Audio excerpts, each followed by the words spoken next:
I'm vengeance.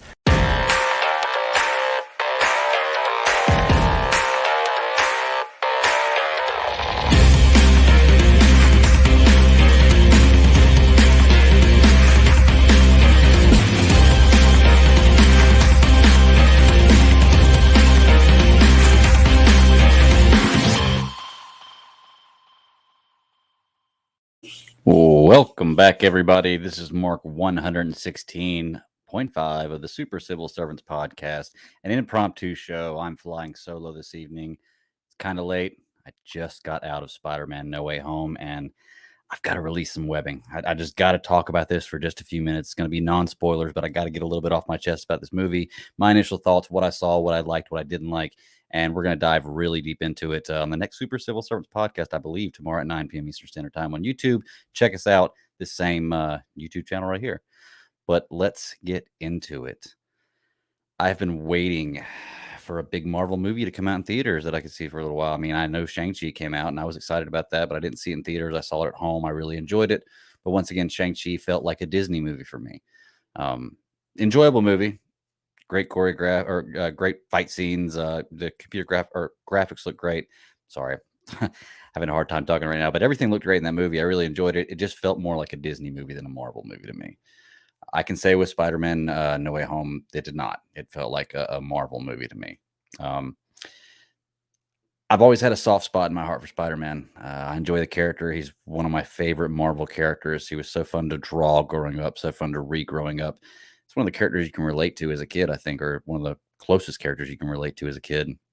So I'm one of those ones when I've looked at the old Spider-Man movies, the Tobey Maguire movies and the Andrew Garfield movies, I haven't seen a Spider-Man movie that I hated or didn't really enjoy. There are ones better than others, of course, but I never came out of a Spider-Man movie angry at what I saw. So it's hard for me to kind of put a favorite in hand because they all have things I love about them. I do enjoy Tobey Maguire Spider-Man, and I'm sorry, not Tobey Maguire. I apologize, Tom Holland Spider-Man. And I think he's doing a great job. So I'd love to see him continue going forward. And he's really making his stamp on the MCU, I believe. After the Infinity Saga, Marvel lost a lot of its heart. You know, it was not saying that they have been terrible after that, but with losing Captain America, losing Iron Man, they've like kind of lost heart, and I feel like they've been looking for that character to carry that torch on.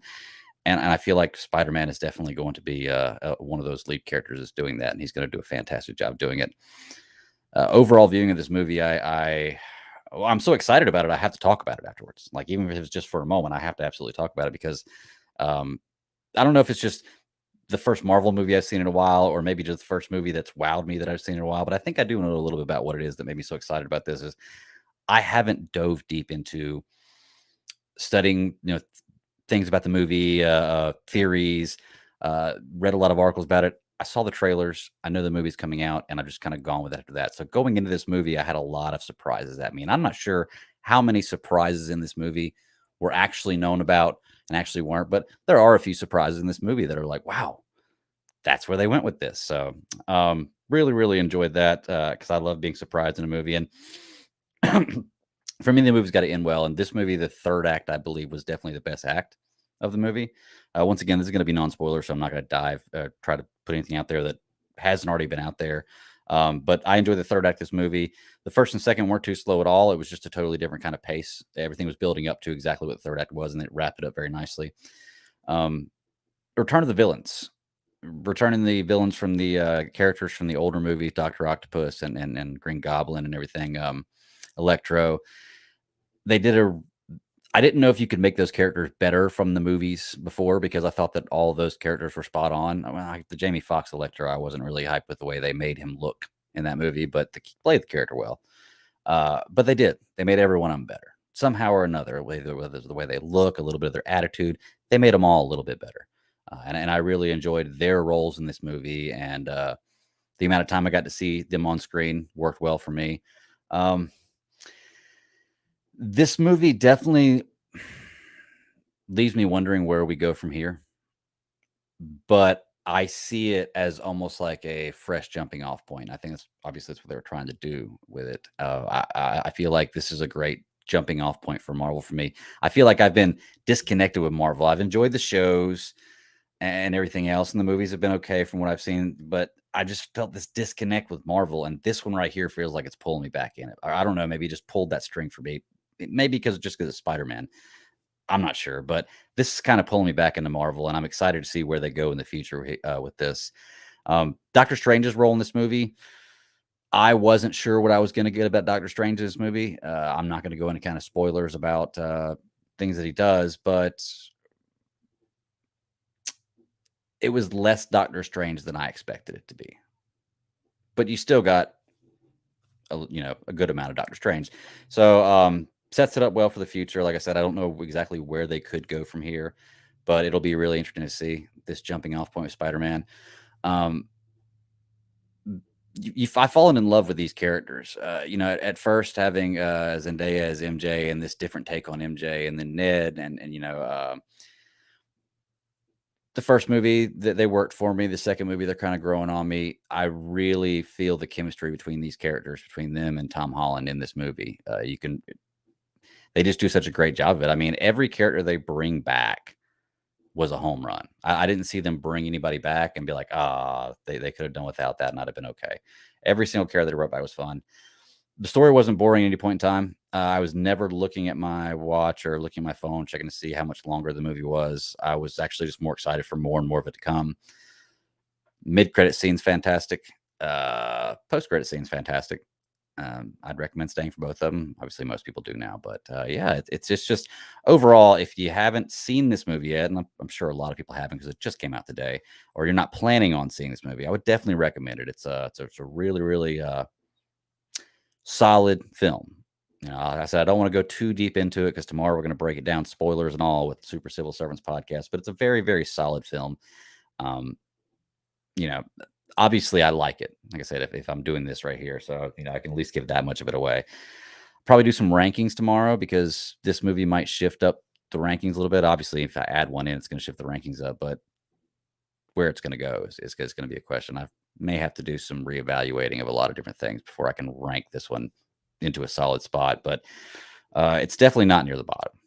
It's a top half MCU movie. So I'll give you that much of it. But once again, this was just going to be a quick review. I didn't think I was going to go more than 5 or 10 minutes. I just want to put stuff out there. Sorry. People in the chat. Tony's out there. He said, were there a lot of people there? Yeah, actually, my theater was sold out. And I was kind of scared because I bought 2 tickets and me and my friend were going to go. But then my friend got sick and then nobody else is going to be able to go with me. So I was going to not go. And then right up until the last minute, I was just like, you know what? Fuck it. I was like, I sold both the tickets because you couldn't sell just one. I sold both and then immediately went and bought one that I just sold back to the theater. So I was able to save that seat. But the entire theater was packed and everybody was into the movie. There were good comedic points in this movie. Like there was never the heart was there. The heartfelt moments were heartfelt. You were really pulled into it. It really, really tugged at your heart, the strings, in your heart. The comedic moments were on point. They weren't over the top. They weren't too many. Like I said, I can't wait to break this movie down more because I don't want to go too far into it without spoilers. And Tony says, unpopular opinion, I liked every Spider-Man movie. Tony, I'm right there with you, man. I was just talking about that a moment ago. There's not been one that I've hated. There's been obviously ones that I like more than the other, but there's not been one that I've been disappointed with after I've seen it. Spider-Man 3 with Tobey Maguire was they had some cringy moments in that movie, but they all have their moments in their movies. But yeah, I'm right there with you, man. There's not a Spider-Man movie I've seen that I haven't enjoyed.